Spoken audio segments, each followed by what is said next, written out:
नमो नमः विद्यार्थियों, संस्कृत विषय की कक्षा 8 में TSN ऑनलाइन क्लास पर आप सभी का स्वागत है। विद्यार्थियों, प्रीवियस वीडियो में हमने रुचिरा तृतीय भाग है जो आप लोगों की संस्कृत विषय की जो पाठ्य पुस्तक है बच्चों, उसका जो चैप्टर 13 है क्षितो राजते भारत स्वर्णभूमि, इस पाठ पर हमने चर्चा की बच्चों। इस पाठ का हिंदी अनुवाद करना सीखा, साथ ही में हमने जो इसके अभ्यास प्रश्न उन पर चर्चा की बच्चों। और आज की कक्षा में बच्चों हम जो चैप्टर 14 है आर्यभट्ट इस शीर्षक से, तो इस पाठ पर चर्चा करेंगे बच्चों। ठीक है, चतुर्दश है पाठ है, चैप्टर 14 आर्यभट्ट है, आर्यभट्ट। ठीक है ना, तो आर्यभट्ट के नाम से ये पाठ है बच्चों। इस पाठ में बच्चों जो आचार्य आर्यभट्ट के वैदुष्य का उद्घाटन इस पाठ में किया गया है, यानी कि जो भारतवर्ष की अमूल्य निधि है ज्ञान विज्ञान की सुदीर्घ परंपरा।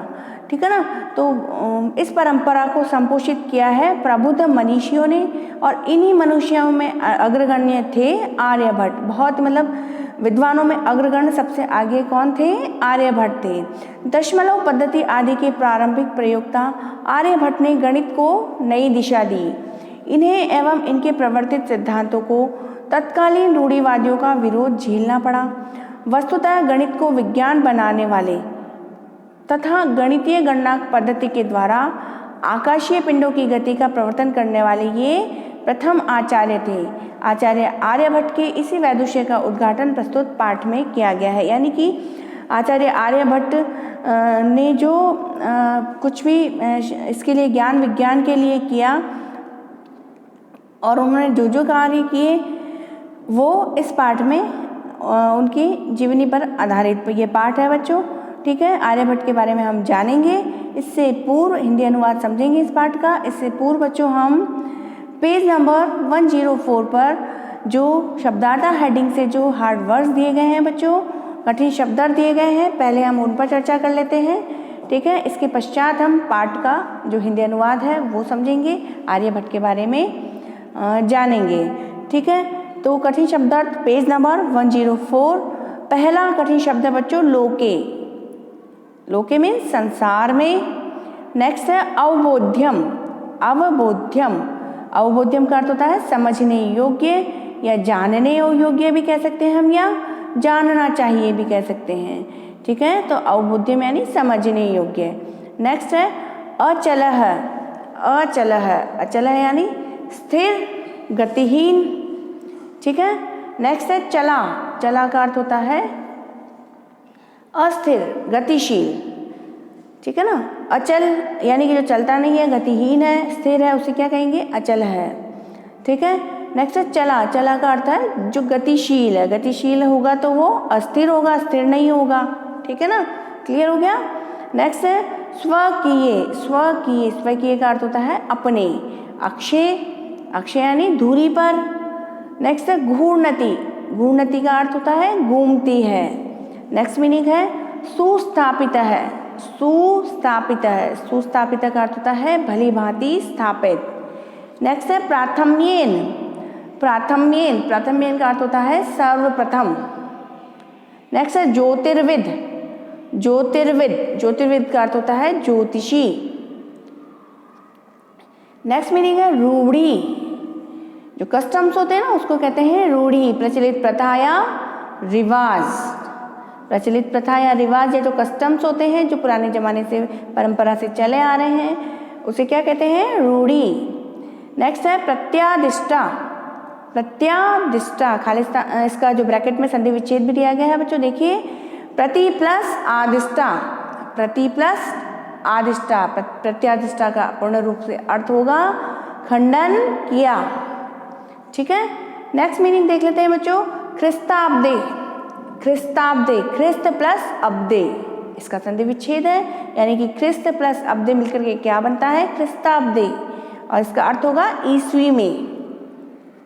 नेक्स्ट है षट सप्तति।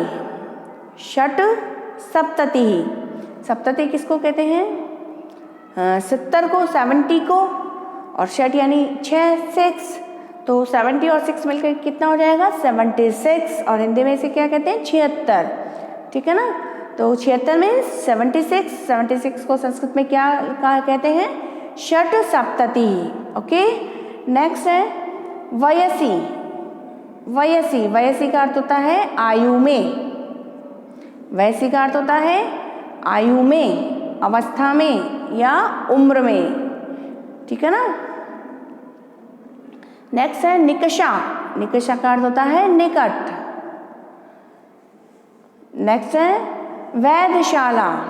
वैधशाला का अर्थ होता है ग्रह नक्षत्रों को जानने की प्रयोगशाला। ग्रह नक्षत्रों को जानने की प्रयोगशाला। नेक्स्ट है आकलनम। आकलनम यानी गणना, calculation. Okay, next turn the page students, page number 105।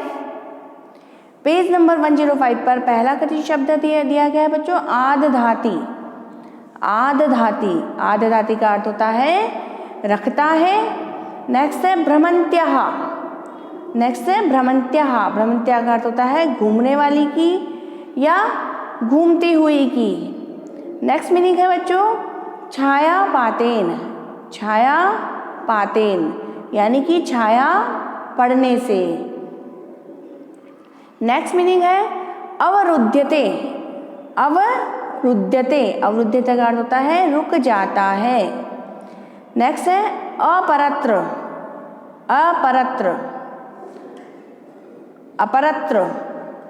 इसका अर्थ होता है दूसरी ओर, ठीक है। नेक्स्ट है अवस्थितः। का अर्थ होता है स्थित।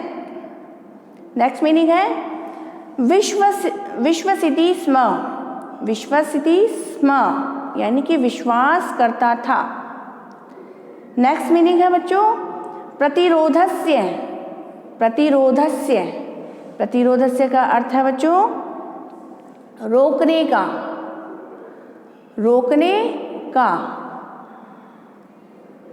पंडितम मन्यानाम एक साथ पढ़ेंगे तो, और तोड़ के पढ़ेंगे तो पंडितम अन्यानाम। ओके, तो इसका अर्थ होगा स्वयं को भारी विद्वान मानने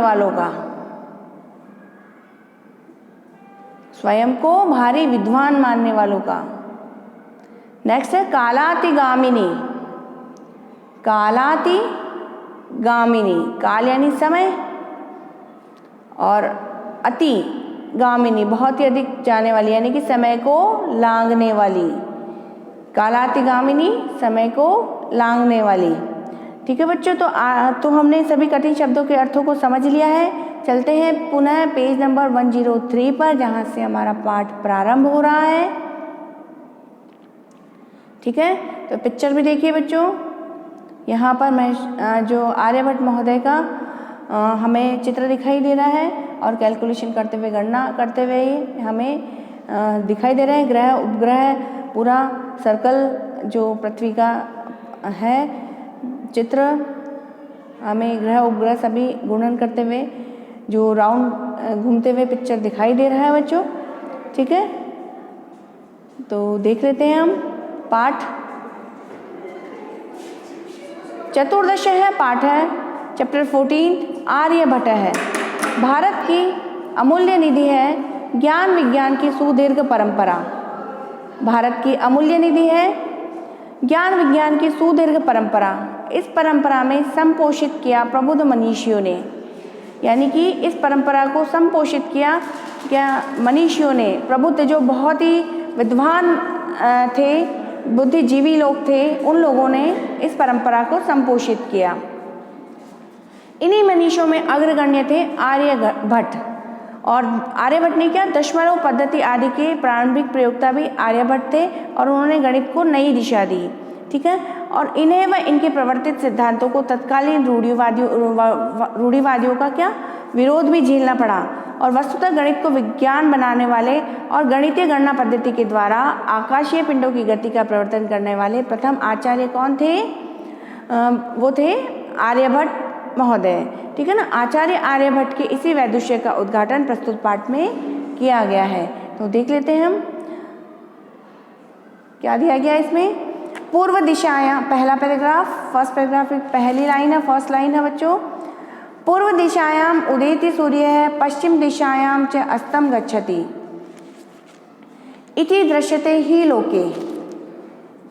यानी कि संसार में क्या दिखाई देता है? लोके, लोके में संसार में, जगत में, जगत में क्या दिखाई देता है कि सूर्य जो है वो पूर्व दिशा में उगता है, उदय होता है, और पश्चिम दिशा में क्या होता है? अस्त होता है। यही संसार में दिखाई देता है। परम न अनेन अवबोध्यम अस्ति यत् सूर्यो गतिशील इति। परंतु ऐसा संसार में दिखाई देता है, परंतु इससे यह नहीं जानना चाहिए कि सूर्य कैसा है? गतिशील है। परम न अनेन अवबोध्यम अस्ति, लेकिन यह नहीं जानना चाहिए कि सूर्य कैसा है? गतिशील है। यानी कि सूर्य पूर्व दिशा में उगता है और पश्चिम दिशा में अस्त होता है। इससे हमको यह नहीं जानना चाहिए कि सूर्य कैसा है? गतिशील है। ये हमको नहीं जानना चाहिए। ये किसने कहा है? आर्यभट्ट महोदय ने कहा है। ठीक है, तो बच्चों आर्यभट्ट महोदय ने और क्या क्या विज्ञान के बारे में बताया है, उनके आचार्य आर्यभट्ट के वैदुष्य का, उनकी विदुषता पर चर्चा हम करेंगे बच्चों, और पाठ के शेष भाग को कंप्लीट करेंगे अगली कक्षा में बच्चों। आज की कक्षा में बच्चों इतना ही। अगली कक्षा में फिर मिलते हैं, तब तक के लिए शुभम मंगलम।